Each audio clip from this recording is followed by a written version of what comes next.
নমস্কাৰ আপোনালোকে চাবলৈ আৰম্ভ কৰিছে আসামিজ ট্ৰেন্ডিং আজি 9 ডিসেম্বৰ আৰু আজি ৰাতিপুৱাৰ কেইবাটাও গুৰুত্বপূৰ্ণ খবৰ আহি পৰিছে আৰু এনে ধৰণৰ খবৰসমূহ নিতৌ চাবলৈ চেনেলটো সাবস্ক্ৰাইব কৰি ভিডিঅটোত এটা লাইক কৰি দিবলৈ ৰাতিপুৱাৰ প্ৰথমটো গুৰুত্বপূৰ্ণ খবৰ ডি ভোটাৰ সমস্যাক লৈ গৰজি উঠিল সাংসদ গৌৰৱ গগৈ উদাত্ত ভাষণ গৌৰৱৰ অসমৰ বাঙালী ডি ভোটাৰৰ সমস্যাক লৈ সদনত আক্ৰমণাত্মক ৰূপত গৌৰৱ গগৈ 10 বছৰ বিজেপি চৰকাৰ থকাৰ পিছতো সমাধান কৰিব পৰা নাই বাঙালী লোকৰ ডি ভোটাৰৰ সমস্যা বাঙালী লোকসকলক বাংলাদেশী সজাইছে মোদী আৰু বিজেপি চৰকাৰে উদাত্ত ভাষণ গৌৰৱৰ বন্দে মাতৰমৰ 150 বছৰীয়া জয়ন্তী সন্দৰ্ভত গৌৰৱ গগৈৰ এই মন্তব্য ডি ভোটাৰ সমস্যাক লৈ পুনৰবাৰ লোকসভাৰ পবিত্ৰ সদনত প্ৰধানমন্ত্ৰী নৰেন্দ্ৰ মোদীৰ সন্মুখত এইদৰে গৰজি উঠিল অসম প্ৰদেশ কংগ্ৰেছৰ সভাপতি তথা যোৰহাট লোকসভা সমষ্টিৰ সাংসদ গৌৰৱ গগৈ প্ৰধানমন্ত্ৰী নৰেন্দ্ৰ মোদীৰ চকুত হৈ এইদৰে উদাত্ত ভাষণ পুনৰবাৰ প্ৰদান কৰিছে গৌৰৱ গগৈয়ে মই সুধিছো 1942 চনত ভাৰত ত্যাগ আন্দোলনত হওঁতে আপোনালোকৰ ৰাজনৈতিক পূৰ্বজ ক'ত আছিল বন্দে মাতৰমৰ 150 বছৰ হোৱা উপলক্ষে লোকসভাত বিশেষ আলোচনাত বিজেপিক তীব্ৰ ভাষাৰে সমালোচনাৰে তোলাধুনা কৰিছে গৌৰৱ গগৈয়ে প্ৰধানমন্ত্ৰী নৰেন্দ্ৰ মোদীক ডাকে ডাকে পানী খুৱাইছে গৌৰৱ গগৈয়ে ৰজাই শাসন কৰে সেৱকে সেৱা কৰে বন্দে মাতৰমক লৈ মোদী চৰকাৰক থকা খৰকা গৌৰৱৰ পুনৰবাৰ সমগ্ৰ ভাৰতৰ ৰাজনীতিত চৰ্চা লাভ কৰিছে গৌৰৱ গগৈয়ে ৰজাই শাসন কৰে সেৱকে সেৱা কৰে ইয়াই ৰাজতন্ত্ৰ আৰু গণতন্ত্ৰৰ মাজৰ পাৰ্থক্য ৰজাই শাসন কৰিব বিচাৰে কিন্তু সেৱকে শাসন নকৰে সেৱকে দেশৰ সংবিধানৰ সেৱা কৰিব বিচাৰে বুলি মন্তব্য গৌৰৱৰ বন্দে মাতৰমক লৈ মোদী চৰকাৰক এইদৰে থকা খৰকা কৰিছে গৌৰৱ গগৈয়ে আমি প্ৰধানমন্ত্ৰী নৰেন্দ্ৰ মোদীৰ ভাষণ শুনিলো শাসকীয় দলেও আমাৰ কথা শুনিব লাগিব বুলি সদনত মন্তব্য গৌৰৱৰ ৰবীন্দ্ৰনাথ ঠাকুৰৰ ইতিহাস নাজানে বিজেপি চৰকাৰে বিজেপিৰ বাবে সকলো বাংলাদেশী সকলো লোককে বাংলাদেশী সজাই বিজেপিয়ে বন্দে মাতৰমৰ প্ৰকৃত অৰ্থ কি সেয়া বুজি নাপাই বিজেপিয়ে ব্ৰিটিছ শাসনৰ বিৰোধিতাৰে বন্দে মাতৰম স্লোগান দিয়া হৈছিল ব্ৰিটিছৰ বুকুত ভয় সোমাবলৈ বন্দে মাতৰম স্লোগান দিয়া হৈছিল বন্দে মাতৰম ৰাজভক্তিৰ স্লোগান বিজেপি আৰএছএছে কেতিয়াও ব্ৰিটিছ শাসনৰ বিৰোধিতা কৰা নাছিল প্ৰধানমন্ত্ৰী নৰেন্দ্ৰ মোদীৰ সন্মুখত এই উদাত্ত ভাষণ প্ৰদান কৰিছে গৌৰৱ গগৈয়ে আন এটা গুৰুত্বপূৰ্ণ খবৰ আৰু আনপিনে গৌৰৱ গগৈ আৰু বিৰোধী দলপতি দেৱব্ৰত শইকীয়াৰ বিৰুদ্ধে সৰব হৈ পৰিছে মুখ্যমন্ত্ৰী বিধানসভা নিৰ্বাচনৰ প্ৰাকক্ষণত কংগ্ৰেছত চূড়ান্ত স্খলন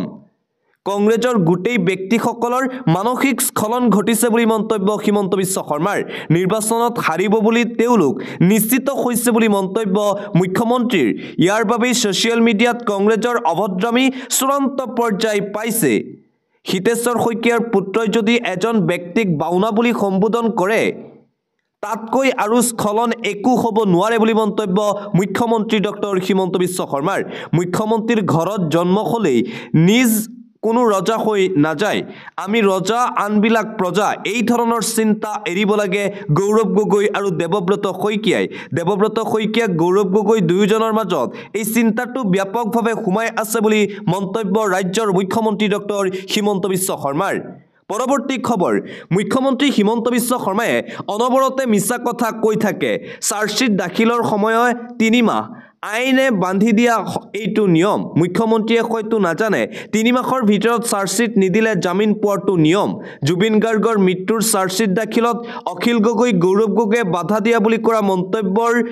বিৰুদ্ধে এইদৰে প্ৰত্যুত্তৰ দিছে শিৱসাগৰ সমষ্টিৰ বিধায়ক তথা ৰাইজৰ দলৰ সভাপতি অখিল গগৈয়ে ফেচবুক লাইভৰ জৰিয়তে মুখ্যমন্ত্ৰী হিমন্ত বিশ্ব শৰ্মাৰ বিৰুদ্ধে পুনৰবাৰ সৰব হৈ পৰিছে বিধায়ক অখিল গগৈ মুখ্যমন্ত্ৰীয়ে সদায় মিছা কথা কৈ থাকে বুলি মন্তব্য অখিলৰ অন্য এটা খবৰ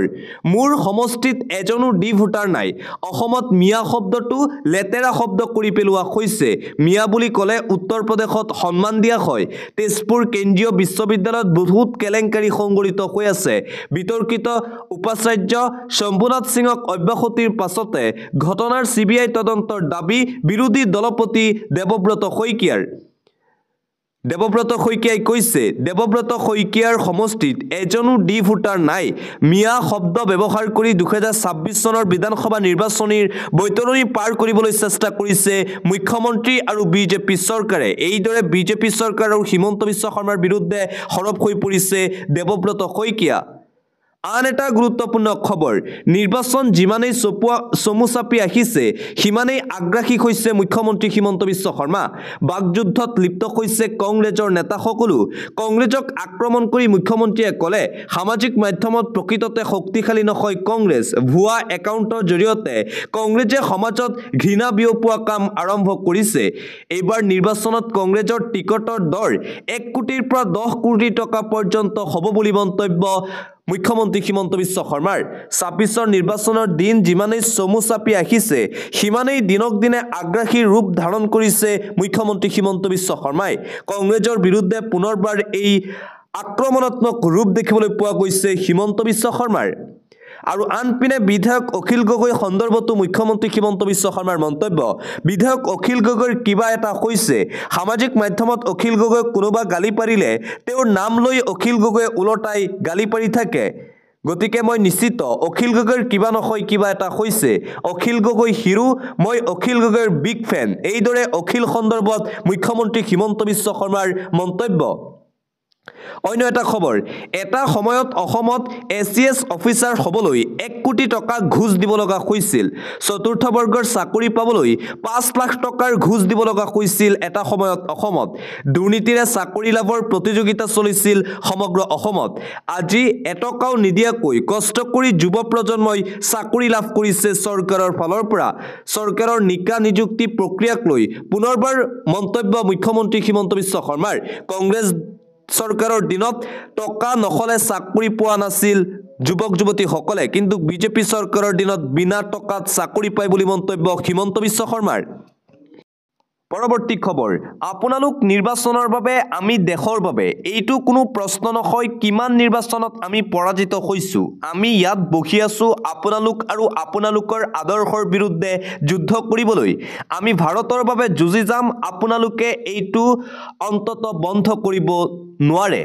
সংসদত এইদৰে বিজেপিৰ বিৰুদ্ধে গৰজি উঠিল কংগ্ৰেছ নেত্ৰী তথা সংসদ প্ৰিয়ংকা গান্ধী বিজেপিৰ বিৰুদ্ধে সংসদত উদাত্ত ভাষণ কংগ্ৰেছ নেত্ৰী প্ৰিয়ংকা গান্ধীৰ আন এটা গুৰুত্বপূৰ্ণ খবৰ কৰবাত যদি মছজিদ ভাঙিছে তাত ভঙা নাই মন্দিৰ বিজেপিৰ কাৰ্যালয় ভঙা নাই কিন্তু ভাঙিছে সংখ্যালঘুৰ প্ৰতিষ্ঠান ভূমিপট্টা প্ৰদানৰ ক্ষেত্ৰত মুছলমানৰ নাম বাছি বাছি কৰ্তন কৰিছে বিজেপি চৰকাৰে সদৌ অসম সংখ্যালঘু ছাত্ৰ ইউনিয়ন চমুকৈ আমছুৰ সভাপতি ৰেজাউল কৰিম চৰকাৰ পুনৰবাৰ উচ্ছেদ অভিযানৰ বিৰুদ্ধে চৰকাৰক লৈ এইদৰে কেইবাটাও ডাঙৰ মন্তব্য কৰে কেৱল মাত্ৰ মিয়া মুছলমান ৰাইজক টাৰ্গেট কৰি অসমত উচ্ছেদ অভিযান চলোৱা হৈছে বুলি মন্তব্য আমছুৰ সভাপতি ৰেজাউল কৰিম চৰকাৰৰ আন এটা ব্ৰেকিং নিউজ মধ্য অসমৰ পিছত এইবাৰ নামনি অসমত উচ্ছেদ অভিযান মধ্য অসমৰ পিছত এইবাৰ কপি উঠিছে সমগ্ৰ নামনি অসমত যোৱাকালি চলিল প্ৰশাসনৰ বলডজাৰ বঙাইগাঁৱৰ পাছনিয়াত চলিল বৃহৎ উচ্ছেদ অভিযান পাছনিয়া গুচৰণীয়া পথাৰৰ 533 বিঘা মাটিত উচ্ছেদ 164টা পৰিয়ালৰ ঘৰত চলিল প্ৰশাসনৰ হাতুৰা 533 বিঘা ভূমিত একেলগে চলিছে বলডজাৰ একাংশ বেদখলকাৰী স্ব ইচ্ছাই আঁতৰি গ'ল প্ৰায় অৰ্ধ শতাধিক পৰিয়াল বেদখল কৰি আছিল মাটি অৱশেষত যোৱাকালি জিলা প্ৰশাসনে চলালে এই উচ্ছেদ অভিযান এফালে উচ্ছেদ অভিযান আনফালে বেদখলকাৰীৰ মাজত হাহাকাৰ পৰিস্থিতিৰ সৃষ্টি বেদখলকাৰীৰ বিৰুদ্ধে চৰকাৰৰ দয়া নাই ক্ষমা নাই নীতি ফুল একশন মোডত এতিয়া আৰক্ষী আৰু প্ৰশাসন মধ্য অসমৰ পিছত নামনি অসমত এই উচ্ছেদ অভিযান পৰৱৰ্তী খবৰ অৱশেষত ভাৰতত ভৰি থলে সোণালী খাতুনে বাংলাদেশৰ জেলত আছিল সোণালী খাতুন অৱশেষত প্ৰায় 100 দিনৰ অন্তত ভাৰত আহি পালে সোণালী খাতুন অক্টোবৰত বাংলাদেশীৰ সন্দেহত বিতাড়িত কৰা হৈছিল সোণালী খাতুনৰ হৈ ন্যায়ালয়ৰ কাষ চাপিছিল টিএমচিয়ে উচ্চতম ন্যায়ালয়ে কঠোৰ নিৰ্দেশ দিছিল ভাৰত চৰকাৰক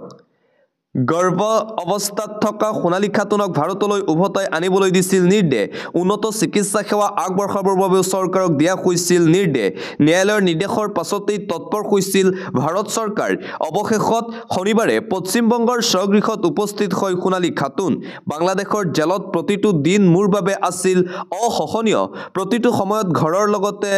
মনত পৰিছিল ভাৰতৰ কথা স্বগৃহত উপস্থিত হৈ সোণালী খাতুনৰ এই মন্তব্য সোণালী খাতুনক ভৰ্তি কৰোৱা হৈছে বীৰভূমিৰ চিকিৎসালয়ত ডিচেম্বৰৰ শেষৰ ভাগত সন্তান প্ৰসৱ কৰিব সোণালী খাতুনৰ সম্পূৰ্ণ চিকিৎসাৰ খৰচ বহন কৰিব চৰকাৰে দিবলৈছো আন এটা অতিকৈ গুৰুত্বপূৰ্ণ খবৰ এটা ব্ৰেকিং নিউজ পশ্চিম বংগত বাবৰি মছজিদ নিৰ্মাণৰ বাবে 11টা বাকচত আহিল ধন কোটি কোটি টকা সংগ্ৰহ কৰা হৈছে মুৰ্ছিদাবাদত বাবৰি মছজিদ নিৰ্মাণৰ বাবে উঠিল 11 বাকচৰ ধন অনলাইন অফলাইন সকলো মাধ্যমৰে সমৰ্থকে দিলে হাজাৰ হাজাৰ টকা বৰঙণিৰ নোট গণি গণি ভাগৰিছে ৰাইজ অৱশেষত নোট গণিবলৈ ব্যৱহাৰ কৰা হ'ল মেচিন অনলাইন মাধ্যমৰে উঠিল মুঠ 93 লাখ টকাৰ অনুদান মছজিদৰ আধাৰশিলা স্থাপনৰ দিনাই লাখ লাখ ৰাইজে আগবঢ়ালে বৰঙণি ফেব্ৰুৱাৰীত মুৰ্ছিদাবাদত 1 লাখ লোকে পাঠ কৰিব কুৰাণ হুমায়ুন কবিৰৰ তৎপৰতাত মুৰ্ছিদাবাদত আৰম্ভ বাবৰি মছজিদ নিৰ্মাণৰ কাম মুৰ্ছিদাবাদত বাবৰি মছজিদ নিৰ্মাণৰ বাবে উঠিল 11 বাকচৰ ধন অনলাইন অফলাইন সকলো মাধ্যমৰ জৰিয়তে মুছলমান লোকে সহায় আগবঢ়াইছে বাবৰি মছজিদ নিৰ্মাণ কৰিবলৈ কোটি কোটি টকা সংগ্ৰহ কৰা হৈছে অনুদান অন্য এটা খবৰ 100% উচ্ছেদিত ভাৰতীয় বাংলাদেশী বুলি এজনক চিনাক্ত কৰি দেখুৱাওক চ্যালেঞ্জ প্ৰদান কৰিছে আমিনুল ইছলামে উচ্ছেদ হোৱা 100% লোক প্ৰকৃত ভাৰতীয় লোক চৰকাৰলৈ মুকলি চ্যালেঞ্জ ধিঙৰ AIUDFৰ MLA আমিনুল ইছলামৰ 99% লোকেই স্বাধীনতাৰ পূৰ্বৰ নাগৰিক ভুৱা ষড়যন্ত্ৰ কৰি স্বদেশীক সন্দেহজনক সজাইছে বিজেপি চৰকাৰে উজনিৰ ভোট লৈ মুখ্যমন্ত্ৰী হোৱাৰ সপোন দেখিছে কিন্তু সেই সপোন বাস্তৱ নহয় এই সকল লোকক মাৰি উচ্ছেদ কৰি খিলঞ্জিয়াৰ একো লাভ নহয় খিলঞ্জিয়া হিন্দুৱেও ভোট নিদিব এইবাৰ বিজেপিক আমি অভিশাপ দিছো বুলি মন্তব্য ধিঙৰ বিধায়ক আমিনুল ইছলামৰ উচ্ছেদ হোৱা প্ৰত্যেকগৰাকী নাগৰিক প্ৰকৃত ভাৰতীয় লোক কেৱল মাত্ৰ নিজৰ স্বাৰ্থৰ বাবে 2026 চনৰ বিধানসভা নিৰ্বাচনৰ বাবে মিয়া মুছলমানক টাৰ্গেট কৰি উচ্ছেদ অভিযান চলাইছে মুখ্যমন্ত্ৰীক এইবাৰ খুদ খিলঞ্জিয়া ৰাইজে ভোট নিদিয়ে বুলি মন্তব্য AIUDFৰ বিধায়ক আমিনুল ইছলামৰ উচ্ছেদস্থলী পৰিদৰ্শন কৰি বিজেপি চৰকাৰ আৰু হিমন্ত বিশ্ব শৰ্মাৰ এই অমানৱীয় উচ্ছেদ অভিযানৰ বিৰুদ্ধে এইদৰে গৰজি উঠিল AIUDFৰ বিধায়ক আমিনুল ইছলাম উচ্ছেদ অভিযান অতি শীঘ্ৰেই বন্ধ হ'ব লাগে এয়া অমানৱীয় অসহনীয় প্ৰকৃত ভাৰতীয় নাগৰিকসকলক উচ্ছেদ কৰিছে হিমন্ত বিশ্ব শৰ্মাৰ বিজেপি চৰকাৰ এয়া অতি সোনকালে উচ্ছেদ অভিযান বন্ধ হ'ব লাগে বুলি মন্তব্য AIUDFৰ MLA আমিনুল ইছলামৰ আন এটা গুৰুত্বপূৰ্ণ খবৰ ৰাজ্যৰ কোটি কোটি মুছলমানৰ বাবে এটা ভাল খবৰ এই মুহূৰ্তত আহি পৰিছে কিয়নো তিনিদিনীয়াকৈ অনুষ্ঠিত হ'ব বিশাল নৰ্থ ইষ্ট ইস্তেমা মুছলমানৰ 25, 26 আৰু 27 ডিসেম্বৰত অনুষ্ঠিত হ'ব বিশাল নৰ্থ ইষ্ট ইস্তেমা দৰং জিলাত ধুলাৰ 1 নং থেকেৰাবাৰীত অনুষ্ঠিত হ'ব এই ধৰ্মীয় অনুষ্ঠান তিনিদিনীয়া কাৰ্যসূচীৰে অনুষ্ঠিত হ'ব ইছলাম ধৰ্মাৱলম্বী ৰাজ্যৰ বিশাল ইস্তেমা যুদ্ধকালীন গতিত চলিছে ইস্তেমাস্থলীৰ কাম-কাজ আন এটা গুৰুত্বপূৰ্ণ খবৰ আন্তঃৰাষ্ট্ৰীয় পৰ্যায়ৰ এটা ব্ৰেকিং নিউজ জাপানত 7.6 প্ৰবল্যৰ প্ৰলয়নকাৰী ভূমিকম্প সুনামিৰ এলাৰ্ট জাৰি কৰা হৈছে জাপানত প্ৰলয়নকাৰী ভূমিকম্পৰ কম্পন 7.6 প্ৰবল্যৰ ভূমিকম্পই কঁপাই গৈছে সমগ্ৰ জাপান তাৰ পিছতে হাহাকাৰ অৱস্থা ভূমিকম্পৰ পিছতে জাৰি কৰা হৈছে সুনামিৰ এলাৰ্ট যিকোনো মুহূৰ্তত আহিব পাৰে সুনামি জাপানৰ হুকাইডো অঞ্চলত হৈছে এই ভয়ংকৰ ভূমিকম্পৰ কম্পন স্থানীয় সময় অনুসৰি 7:45 বজাত আহে এই ভূমিকম্প সুনামিৰ সতৰ্কৰ পিছতেই চৌদিশে কেৱল হাহাকাৰ পৰিস্থিতিৰ সৃষ্টি হৈছে 9 নৱেম্বৰতো জাপানত হৈছিল বৃহৎ ভূমিকম্পৰ কম্পন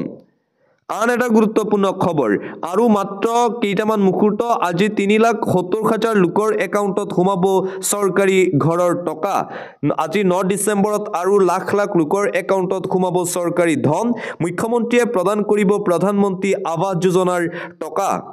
নতুনকৈ 37,415টা প্ৰধানমন্ত্ৰী আৱাস যোজনাৰ অধীনত লাভ কৰিব ঘৰ 9 ডিচেম্বৰ অৰ্থাৎ আজি নতুনকৈ 12,000 ঘৰ আবণ্টনৰ সিদ্ধান্ত আৰু ৰাজ্যৰ লাখ লাখ লোকলৈ এই ভাল খবৰ এই মুহূৰ্তত আহি পৰিছে কিয়নো আজি 9 ডিচেম্বৰ আৰু আজি ৰাজ্য চৰকাৰৰ ফালৰ পৰা চৰকাৰী ঘৰৰ বাবে হিতাধিকাৰীসকলক প্ৰদান কৰা হ'ব টকা